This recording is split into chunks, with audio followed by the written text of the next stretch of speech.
Hey guys, I have the NU rematch now with MTGXerxes, and I hope you enjoy this battle a lot. So he leads with his Nido Queen, I lead with Dustbuster, the epic ferret. So I don't think he really knows what Dustbuster does, so I decide to go for the trick, and that ends up being pretty awesome for me because he did predict that I do something funky. He went for the taunt, but I do get the trick off first, so now he's locked into taunt. So that means I can just go for the focus punch on the switch. He ends up going out into this thing though. Crap, my stupid cell phone just went off. But anyway, he goes out into Jump Pluff, and as soon as I see this Jump Pluff, I think trouble. But I know I did get tricked the Lumberry, so I'm not afraid of him putting me to sleep, so I decide to go for the Body Slam because I'm pretty sure he's going to substitute. And he realizes that that sucks for him, so he's going to switch back into Nido Queen, and then something sucks for me. I end up activating that Poison Point, which means I burn my Lumberry, so my Dustbuster does not have an item. So that makes me sad, meaning my trick is useless. So, oh well, so I go out into Politoed now, and he goes for the Earthquake, so he's locked into Earthquake. It ends up doing decent damage to Politoed, but not too much.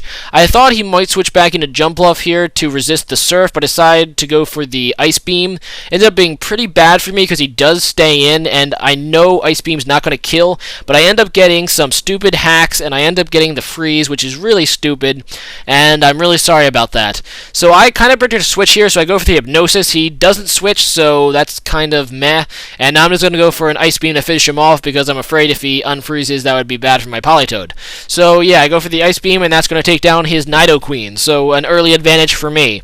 Anyway, so he's going to go out into someone else. He goes out into Hitmon Pawn, which is his Metacham, and Metacham is always really powerful. I go out into Dustbuster kind of as fodder to see what he'd do, and I see the Life Orb, which helps a lot because now I know it's not locked in anything. But he still outspeeds me, which I thought was weird because I have a Jolly nature in Dustbuster, but then I realized Dustbuster doesn't have max speed, so I should have went for the Sucker Punch there, but I just didn't. So I go on to Entei, and Entei does outspeed, and I get off the Will-O-Wisp, which basically renders it useless because it relies on its high attack stat, and with the burn, it's not going to be able to do much. And I'm just going to finish it off now with Fire Fang. I guess I could have done that last turn, but it doesn't really matter. If he switched, the burn would have been useful off basically anything.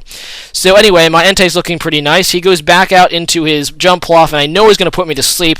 I was just kind of hoping that Sleep Powder would miss so I can Fire Fang, but doesn't happen, so that kind of sucks. But I do have a grass type in my party, and I know that Jump Pluff usually likes to Leech Seed stuff, so I know that he can do absolutely nothing to Executor, and he goes for the sub, but like I said, he can't do anything to my Executor, but the thing is, my Executor can't really do much to him either. So I just set up the Sunny Day. He goes for the Leech Seed. I'm pretty sure he knew that I couldn't be hit by that. He was just burning a turn.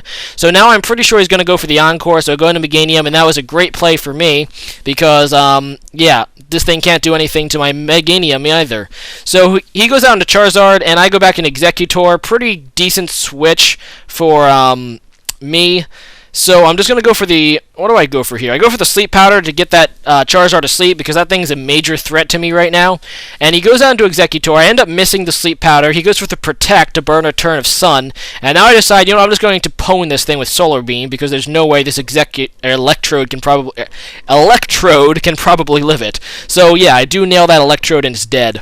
But the Sun is still up, which is pretty nice for me. He goes out into Jump Pluff, who's still faster basically because Jump Pluff is a Jump Pluff, and it also has Chlorophyll, so it's just as fast even in the Sun as my Executor, because both Pokemon have Chlorophyll.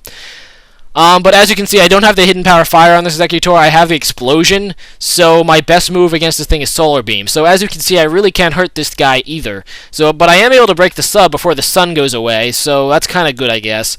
But I am locked into Solar Beam, so I have to switch. He ends up going into Charizard 2, so he switches, and I go into Meganium, and this is pretty good for him. I should have just left in Meganium as Death Fodder, but I decided to go out into Politoed instead, and this would have been so much more useful if it was a free switch. I really should have just sacrificed Meganium there, but this was a misplay. He does have the Hidden Power, Grass or Electric, so that's going to take down my Politoed, and that is really bad because now my team has a major Charizard weakness. I go on to Raichu because I know at worst this is a speed tie, but he wins the speed tie and is going to take me out, and that was really my last chance. Now that he's won that speed tie, I am in a terrible position because I have all three of my Pokemon are weak to a move of Charizard's. So I go into Meganium because Meganium has high special defense. I just kind of have to hope I can live a Flamethrower and set up the Aromatherapy to wake up my Entei, but I don't, and that is just good game. I go into Executor, which is probably a misplay. I probably should have just went into Entei, but oh well, I just let Executor die here. And I do go into Entei now, and I end up getting the first turn Wake, so that entire Aromatherapy business was pointless, and I'm able to take down the Charizard with Stone Edge, which is nice. At least I get one more kill, but his last Pokemon ends up being a Floatzel, and obviously my Entei will not be able to take down a Floatzel. So, good game, MTGXerxes. There were some 2 fun matches here. I would like to do another one with you, maybe standard next time, but these were 2 fun matches. I won one, you won one, so we're kind of even. So, rate, comment, subscribe, guys. Once again, if you haven't checked out MTGXerxes, you are missing out, so make sure you check out his channel. And thanks for watching, and hope we can do another real soon. So anyway, today's question of the day is, what do you think about the newly revealed Pokemon from the new games, Black and White? As you can see, there's a baby mole there. There seems to be some kind of weird gold cockroach or praying mantis thing with, I think, probably the evolved mole thing. And on this side, you can see there's a better picture. You can see some kind of like a tarantula and sarcophagus thing. I really like that sarcophagus thing. That thing's really sweet. That Pokemon I am ecstatic about. And then there's 3 other revealed Pokemon that I don't like any of them. So leave a comment what you think about these. I really don't like any of them except for the sarcophagus Pokemon, but because that looks freaking sweet. So tell me what you think about that, and rate, comment, subscribe. Bye.